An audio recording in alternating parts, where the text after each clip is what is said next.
moko kuom MCAs ma kadak ma Kibra ma bende ochopo ka mar dhialo diche ma kawuono mar devolution ma bende gie sani iwacho ni dwa chakra yanga kendo igeno jatend piny William Ruto nyamor ka sasa mar neno ni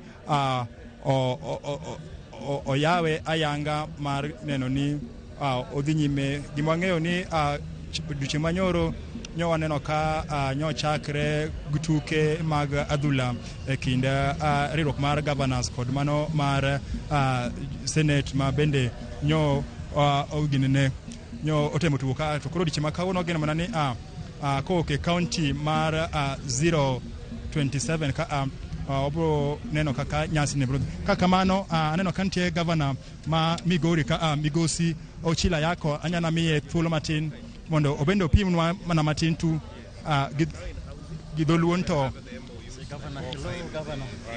Gavana ma Migori ma Ramogi TV warwakin to wang'eyo ni en higni 10 nyaka chaka chenro maloch gwenge e thuru ka kaka jatelo ma bende oyier telo mar ariyo e kaunti ma Migori inyawacho kata nyasunga ng'owa e wach mar loch gwenge ma kawuono ihingo e tielo mar 8 bang' higni 10. Ero kamano loch gwenge en gima nowinjo chakre gi Kenya mondo gweng' ka gweng' owuoth marom gi gwenge mamoko.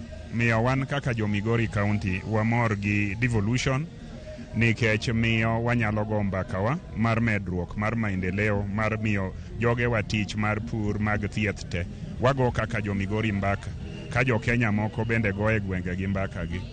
Gima chendo sani en ni sirikal mar taifa ok otengo omuom moromo timo gigi. Kwa mfano ECD nyithindo tema dhie primary nyaka kadhe ECD ni e lwet gavanas onge pesa mokete. Thieth mar gweng' obed gik matindo gi te jo Kenya te kuongo wuok e gwenge. Pesa ma owe mag thieth go tin moloyo modong' malo e wi ng'ango kono. Pur te itime gwenge, fertilizer pod ipogo gi sirikal mamalo. Omiyo kata washerekea tend gwenge bagigni mang'eny gi nitiere shida manyaka ng'i. Ka en gima jo Kenya orwako kendo hero bunge gi sirikal mamalo nyaka kelo muom madonje ei gwenge go temuaye. Mogik wan kaka gavanas garama mar maisha ni malo ne jok mwachung' negi. Weche mag garama mar maisha iyale bunge mamalo to gi national government. Gi kethonwa kabisa nikech wan ema wan gi ji e gweng'. Ji mane gweng' sani ok nyal chulo school fees, ji mane gweng' ok nyal chiemo nikech sukari beche ni malo, mogo be ni malo.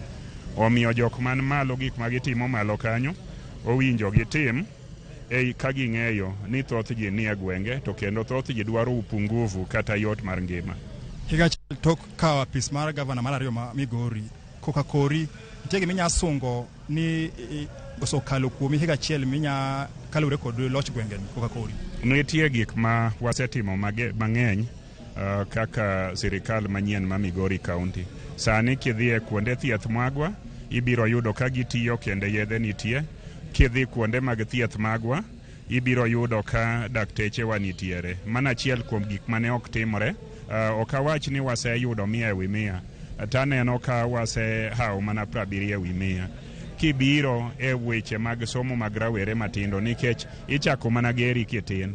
ECD gani wagero ECD classrooms 140. Dineger gi e ondamo mwagere ni dikoro giserumo.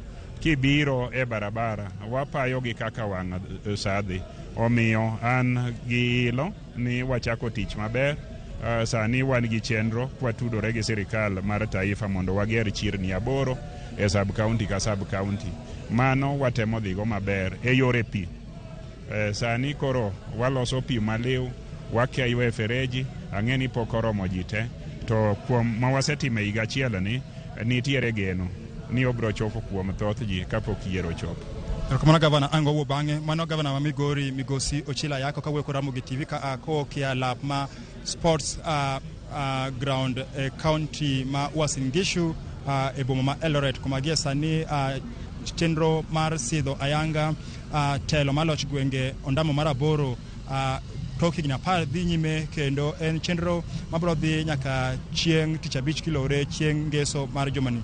Kata kamano nyako Ramogi pod wan ka boluwo wechegi kech en nyasi maduong' mokalo, kendo igeno ni jotelo bura moting'o nyaka jombetre kaachiel kod jolony weche mag loch gwenge biro yudo thuolo mar twak kendo chiwo yo kaachiel kod dhialo ber kata gigo monego bed ni loko